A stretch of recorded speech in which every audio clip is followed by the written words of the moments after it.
Hey guys, how's it going? Different change of pace today. Got my phone out, recording over the phone, not my condenser mic. But what I wanted to show is just my new setup, what I've done here.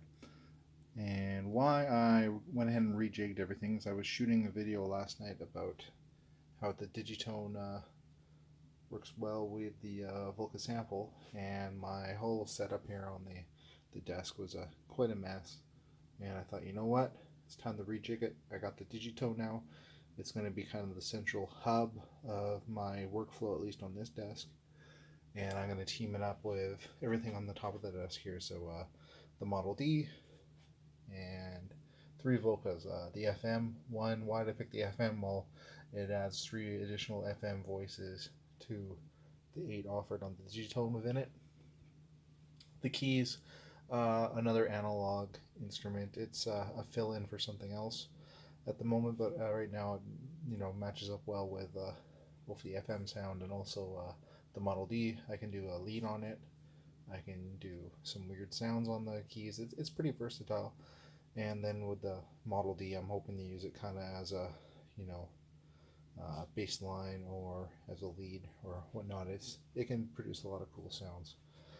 And then the sample. So you'll see, I did a video earlier where I was trying to make the Volca Beats work as kind of a drum machine for the Digitone. I've had better success with the sample, and as soon as I shoot this little walkthrough of my current setup, I'm going to shoot a video on that.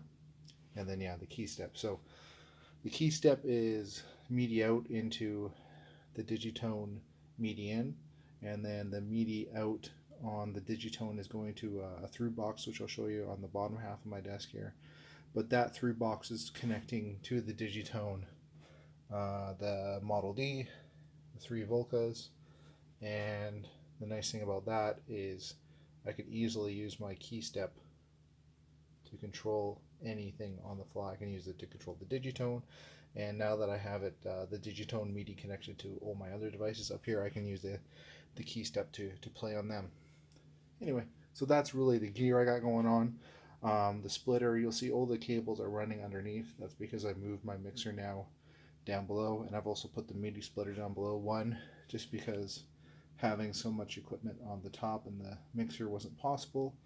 Two, I wanted to save myself a nice place so when I shoot, I can rest my camera down, and now I can get I'll have to rejig it when I go to shoot, but I can get a better shot of the Digitone, and I can easily rotate around to my other stuff I got going on here. It's not perfect still, but it's better than what I had before. Before we get into the things I'm not loving about the setup, let me show you how below works, and we'll see. It's going to be a little dark. We'll see if we can pick it up. So there's my mixer, and what I've done is I've organized it now, so I'll know this one here. So it works from the top of the Volca rack. So this will be the FM, this will be the keys, this is the sample, and this is the Digitone itself, and that's the Model D. So usually I'll move this out of the way. That's how I record out to my phone right now, is the outs in the back here go into this guy, which has this little cable on it, which lets me record into the phone. And then also have my condenser mic on one here, my phantom power for the condenser mic. Sorry if the carpet's dirty, I got a vacuum here too, working on cleaning all this shit up.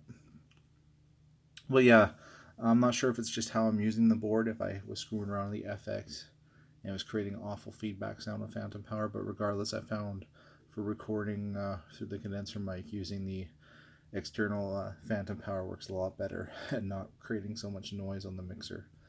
I'm going to keep looking into that. I did a review on this mixer where I was pretty nasty about that, but because I was so nasty about it, I want to double check that at one date.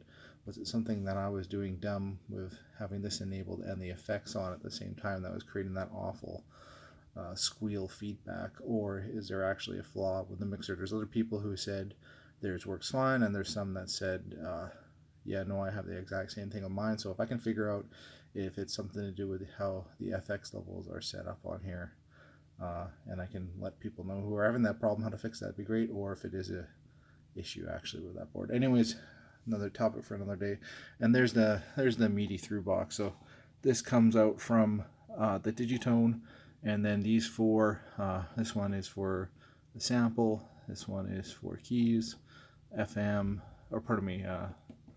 This one's for sample, Model D, keys, and FM. And then I have some pedals that I can easily hook into. They're not connected to anything right now, but I can easily take that out, slap it into one of the line ends, and then unhook from any of the Volcas or the Digitone. I'll have to hook it in mono, but it's not a big deal so much for the Volcas as with the Volcas.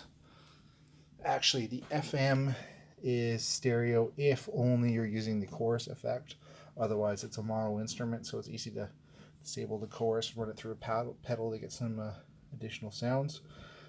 Keys is, I am pretty sure, strictly mono, and the sample can play back stereo samples, but in this case I just have drum kits set up. Sorry, all the rummaging back there. Millie's making a bed for herself on the couch. Anyway, that's about it. And so in fact, I think all the drum kits I have on there are mono anyway, so it's, if I want to throw that through a bit crush or something silly to mix in there. So my only issue I have on my setup right now is, if you look at my basement down here, I'm using this kind of painting light to add some additional light, because up here on the ceiling I got no pot light up here, so it looks rather dark. So I think, if I'm going to go anywhere next, it's going to get some better lighting, and also maybe something better of a, I like this gimbal stand, but the viewing angle still isn't the best, because I'm probably going to be mostly focusing on the Digitone when I record, just because I'm using it as kind of the sequencer as the brains to control everything else down here. And also gotta remember to turn off the volume on my work laptop when I'm filming, because it keeps hammering that out. Anyway, but overall we're gonna try it out tonight. I'm gonna make a video about how the Digitone and the Volca sample work relatively well together with Pagein's custom firmware, so keep your eyes open for that. Other than that, I just wanted to kind of give you a quick quick overview of what I got set up down here and what I'm thinking for next. Yeah, so that's about it. Anyways, hopefully it's useful for some of you guys, or at least if you're watching some of my videos from this desk moving forward, you'll know what I got set up, how I've set it up, and if you're trying to mimic something, or you think something looks cool and you want to do something similar, or if you're just curious, who gives a shit? Anyways, thanks for watching, and I'll catch you on the next one.